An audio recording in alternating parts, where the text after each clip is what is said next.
Hi, everyone, and welcome to another one of our top 8 DOC interviews. I am here with Mic Qsenoch. It's very good to have you. You are another one of our most accomplished Dominion players. I think by now you must be like the champion of the league champions or something. I'm sure you have won like more championships than anyone else, or maybe you're up with Steph now. I haven't checked, but you're definitely one of our most successful players. You're a bit of a constant, I would say. You play in so many of the tournaments. It's always great to see you, and it's great to have you back in the top 8 after I think 2 years. So congratulations and hi.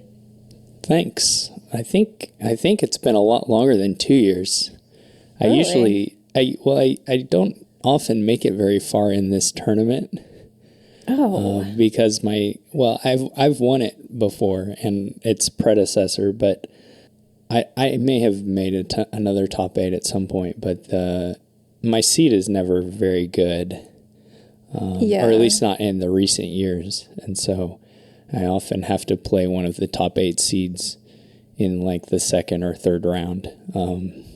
Yeah, it's true. You are one of the players whose like seed does not represent their actual level.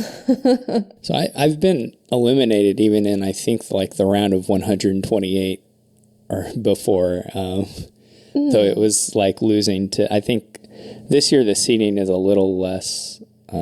They put the cap on 5, so the non-ladders aren't punished quite as hard this year. But like last year, my seed was extremely high, and so I played one of the top 8 seeds, I think, in the round of 128, and it was game 7, but I lost, so that was it. I think I played 2 matches. Yeah. Although I have to say, I think you were in one of the strongest brackets this year. You and RTT, and now you will meet each other. But of all the brackets, I feel like you had some very strong competition. Do you want to talk about the tournament a little bit? What has it been like for you this year? I think you had at least one of those like game 7 matches, right?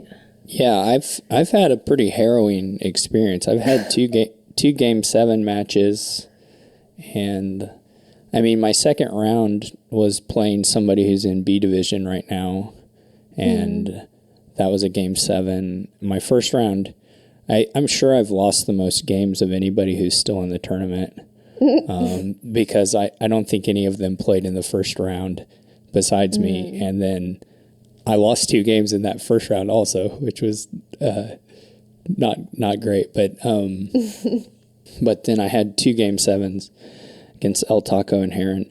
I mean, my only break as far as my tournament path was that Sirisk beat Kazumaru, who Sirisk is good, but I think, on average, the Kazumaru match would have given me a little more difficulty. But other than that, yeah, I've had to play quite a few strong people and had a lot of game 6 and game 7 matches. My Sirisk match was 4-1, but the rest were either game 6 or game 7. Yeah. I remember your last match against Bitter Wormcoil where you lost the first 2 games of the match and then you came all the way back, I think. Yeah, that match I could have easily lost 0-4 because the games 3 and 4, I think Bitter Wormcoil was ahead, and I think in one game Bitter Wormcoil just missed a pile out. I didn't go back and check, but from at least while I was playing it, I thought they missed one. So yeah, I've been kind of scraping through so far, but I guess I'm glad to have made it this far. It's been a few years since I had a good run in the single elimination tournament, which is always sort of tough anyway. Yeah. What are your thoughts on your upcoming quarterfinal against RTT? I saw that you have met a couple times in league, and your record is like exactly even. Yeah. So that's very exciting for us as spectators. Yeah, RTT is really, really good. RTT is sort of in that tier, I think, of like league people like that have won. I put them in a group with like Tracer and Rabid, who have won multiple seasons, who had long stretches in A, and RTT is one of the, extremely good players we have and has a lot of experience in tournaments. So, I mean, there's no telling either one of us could win, of course. And yeah, I think the last time I played RTT was in the finals of it was one of the one-off tournaments, like a Plunder release tournament or something like that. I don't remember which one of those it was, or a mixed tournament. And we played in the finals, and RTT beat me. So that was our last match, I think. So now you can get your revenge. Right. So of all the quarterfinalists that we have this year, what is your opinion? If you yourself do not win, who do you think will win? I mean, the easy answer is VR Smith, but that's, I don't know what else to say. I hadn't even heard of two of the quarterfinalists before this year, Agu and Siami. Apologies for however I've mispronounced those, but I had just never even seen the usernames.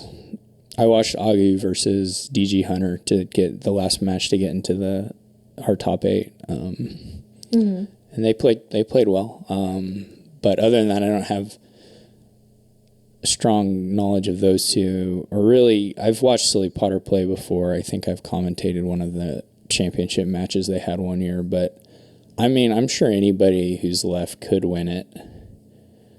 But I don't have any no one stands out besides VR Smith just because she has such a track record.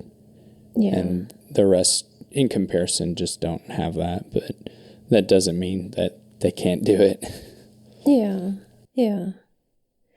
So, we cannot talk about the very newly announced expansion Rising Sun because you are one of the playtesters, but we can talk about everything that has happened in Dominion since the last time we talked, which is 2 years ago now. So what are your thoughts on the expansions Plunder and Allies, and what are your thoughts on the new second edition cards? Also, do you playtest the second edition cards as well? Yeah, I mean, anything that is newer can get playtested.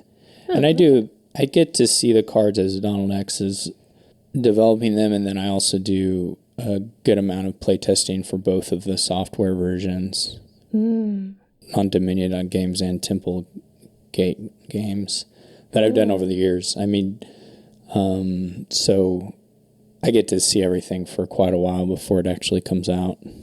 And Nice. And I started playtesting for Adventures, which was when Donald X brought in more people from the online community initially. So I've seen, and that was, a long time ago now at this point. Yeah. Of the new stuff, I really like Allies. I think just the ally mechanic and the favors, I think that all worked out really well. I think it gave us a lot of interesting things to do and some nice choices. So I'm pretty happy with that stuff. And I think just the non-on theme, I guess there's always some cards in the set that are just whatever, just new cards that can be anything. And I think the new stuff in Allies is really, really cool. I mean, I hate Hunter. I'm looking at all the cards. I hate Hunter, but everything else is fantastic. And and I like the split piles a lot. I think some people hate clashes, but I'm a big clashes fan. And I think some of the split piles have sort of awkward paths towards getting to see the third or fourth card sometimes. And so those are maybe a little less interesting, but it's hard. You don't necessarily want the pile to be the thing that you have to get every piece of it every single game. But some of them definitely end up looking kind of useless. But other than that, I think the split pile mechanic for allies is pretty cool. It's very good to get some allies love here after Silly Potter and no, I read the Silly Potter interview and I thought I'm gonna have to do some counter propaganda. Well, spoiler alert. Also, RTT this is also kind of like Silly Potter said that they only had a 10% chance if they faced off against VR Smith. That's just not true. Like, I mean, they are just. I think they're just like very humble and very Japanese. Yeah, I don't know. It's just there's no shot that that's the actual percentage. I don't. Anyway, they're just very, very polite. Yeah. So yeah, you're just trying to distract from the fact that you are in fact an AI and Silly Potter. Yeah, right. Just it's such a funny thing to think of being described as, because of course I think of my play as having lots and lots and lots of mistakes, but yeah, you know, yeah, it was a nice thing, sort of nice thing. I don't know. I think so. So do you like Plunder as much as you like allies? No, not as much, but I mean, it's still cool. I think for me, Plunder's a little more awkward, I guess. Some of the things to make work. First mate's really awkward, or can be. The next time you do something, durations can be a little awkward if they don't have like a trick to make them better, like landing party. Like, if you just play landing party vanilla, it's kind of unexciting and bad. But if there's a trick, then sometimes it's very, very good. Yeah. Yeah. I remember the first time someone played landing party launch, right? And that was, I was so in awe. I was like, what is happening? Why are they buying all these landing parties? It does not make sense. And I was like, oh, okay, I see now. Yeah. And like, I don't know, Quartermaster has a kind of a tendency to lead to some degenerate things. You're just kind of either rushing a particular pile, but not actually doing the Quartermaster thing of putting something and getting it back, you know. You're just kind of putting things aside and doing either on-gain stuff, or it's just like a gardens or something. And like, anyway, I like the cards. And then like loots, I would just make the cruddy ones have plus buy. Like, I don't think at this point, I don't think that that's like interesting gameplay to have. I mean, the whole idea was not to have all of the loots be the exact same thing with gold plus buy or whatever. But a bunch of them have it.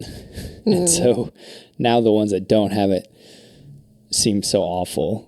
Or can seem so awful. And it's not like their powers that the ones that don't have buy, it's not like the ability they're attached to is like the top abilities of the sets anyway. So like I would just give doubloons itself a plus buy, and I'd give Insignia plus buy.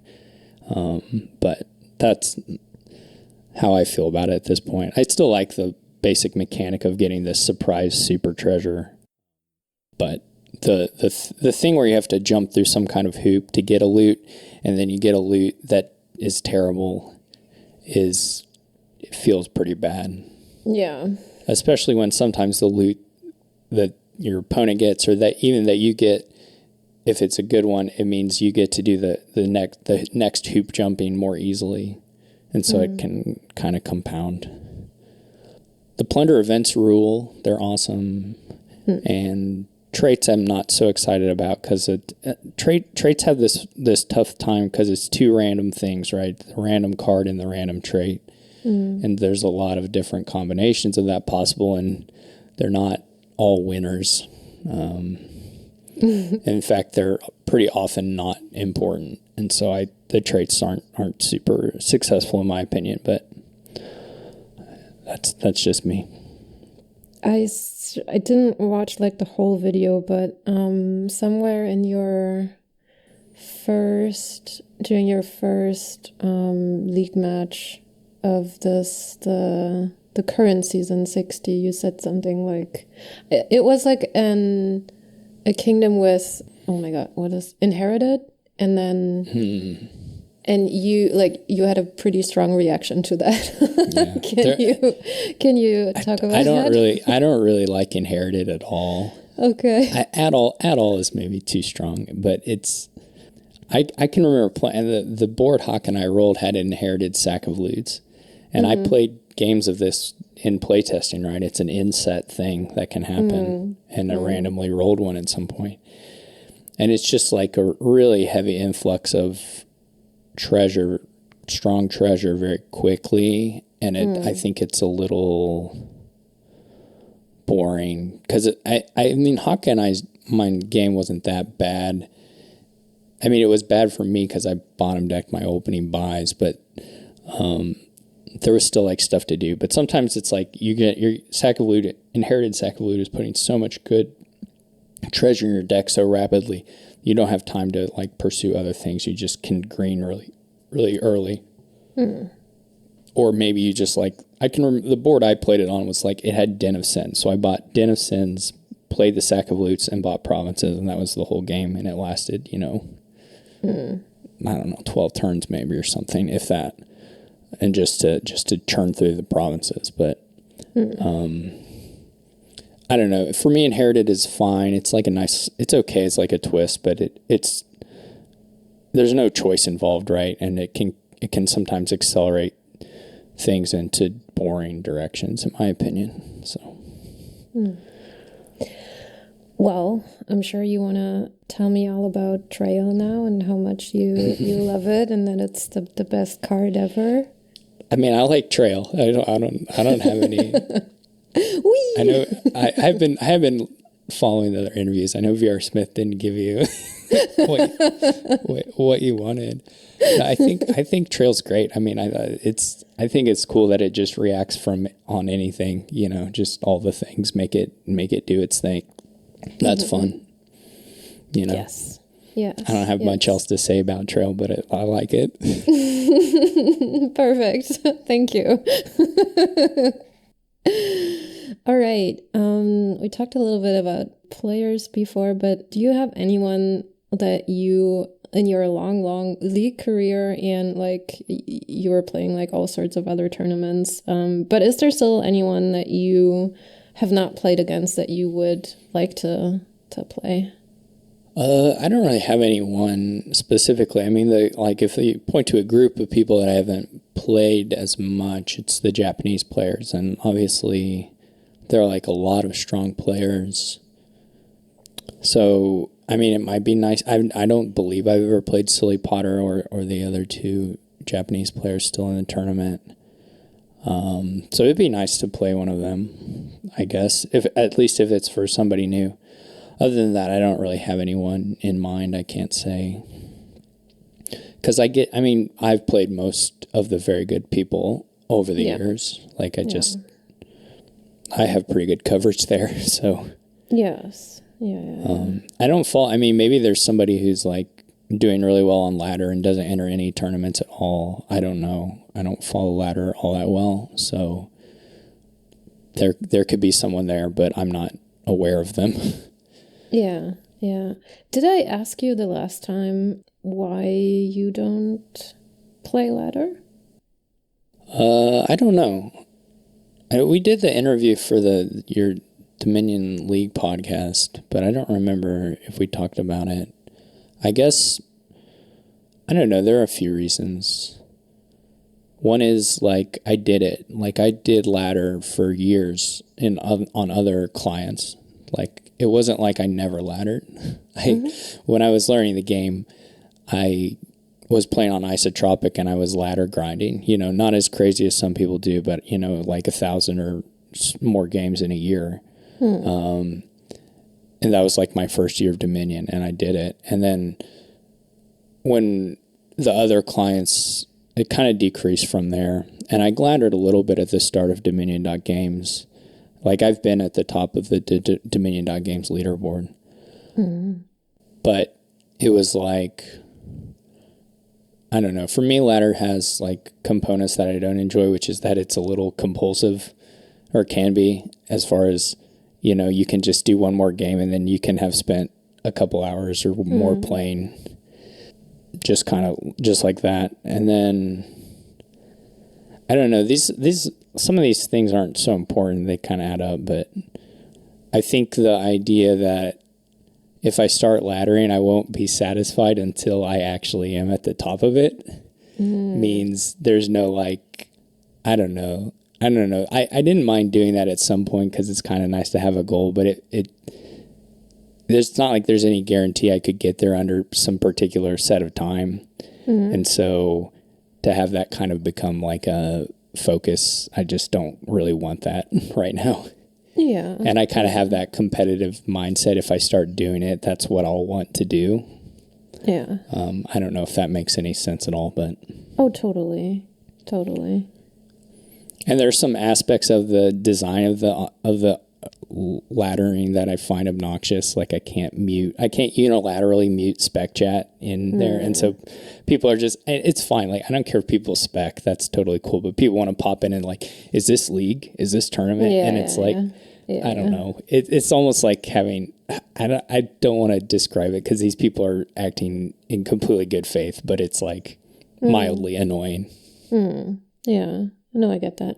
And I think it's like, I think it's pretty cool, like the spectrum of like players' preferences, and like we have someone like you who plays like basically every tournament but does not ladder. We have like people like Recycle Garbage who only plays very specific tournaments and who only joined League to like win it once, and then it was like, okay, this is boring now.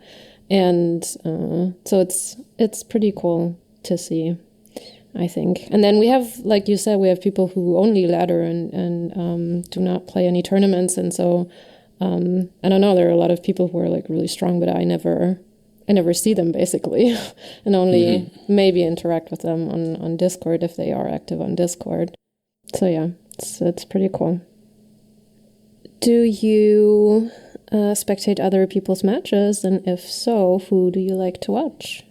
I don't really spectate very much anymore. I tend to only spectate matches that I'm also just doing like third-party commentary of.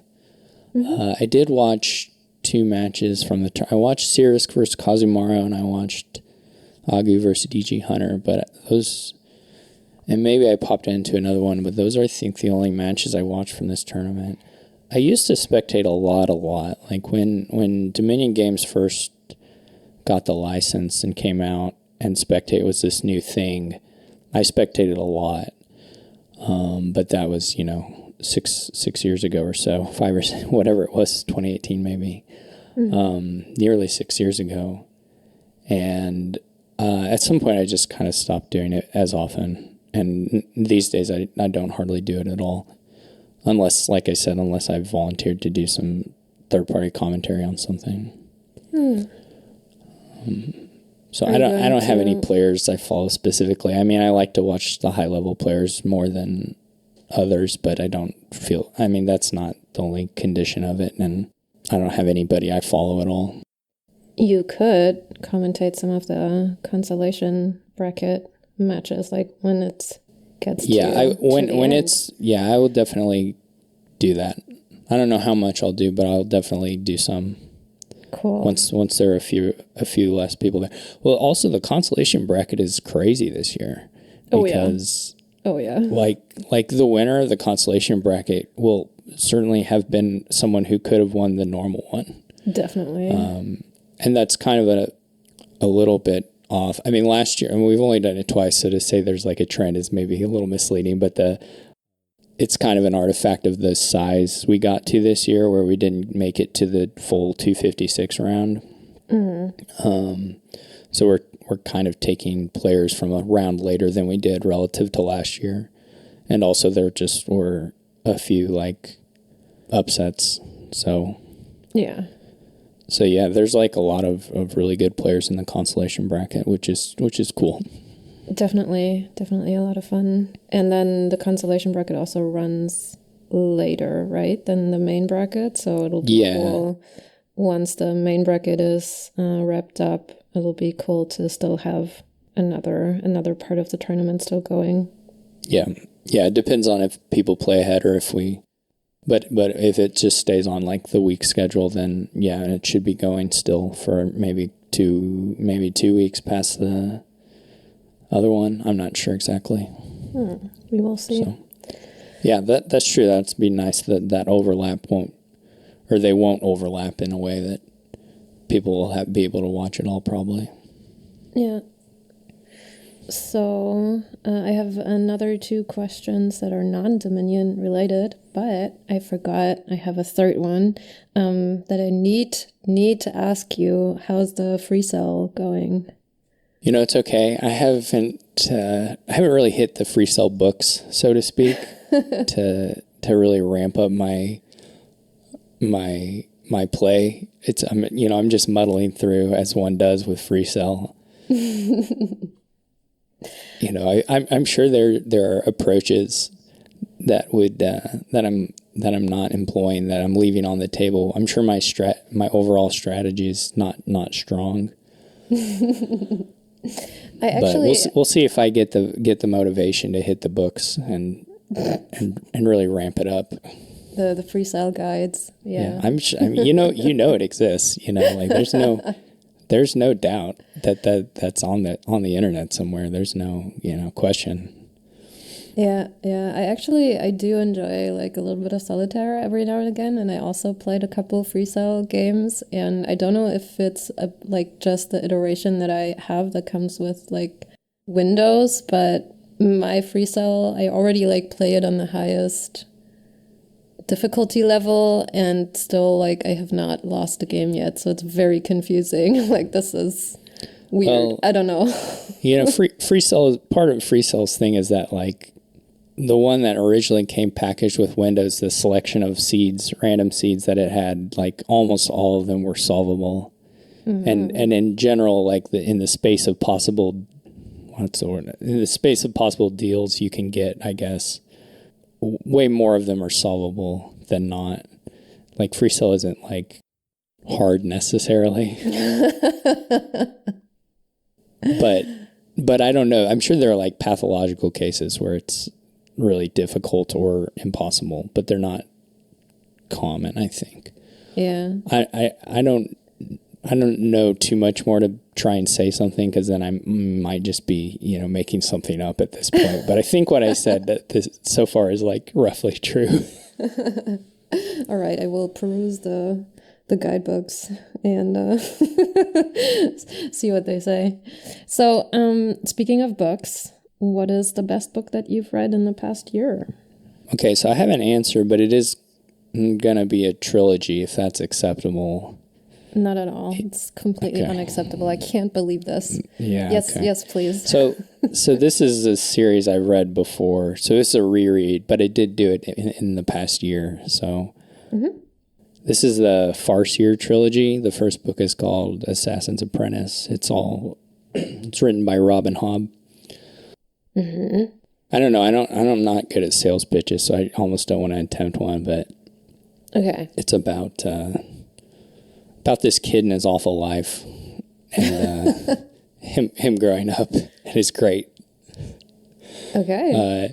And if you don't like it, well, boo on you. But if you do like it, she wrote a bunch of other books in the same world, and some following the same characters and stuff. So there's like 16 books total, and they all rule. Some rule more than others, but anyway, one of my favorite authors.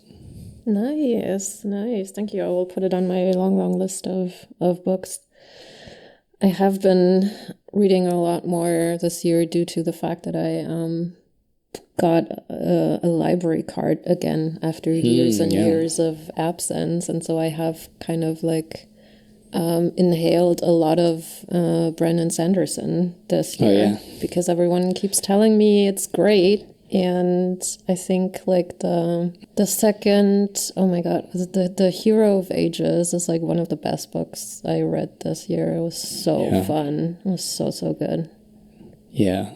I don't have a full Brandon Sanderson experience, but I'm not a Sanderson person, I think.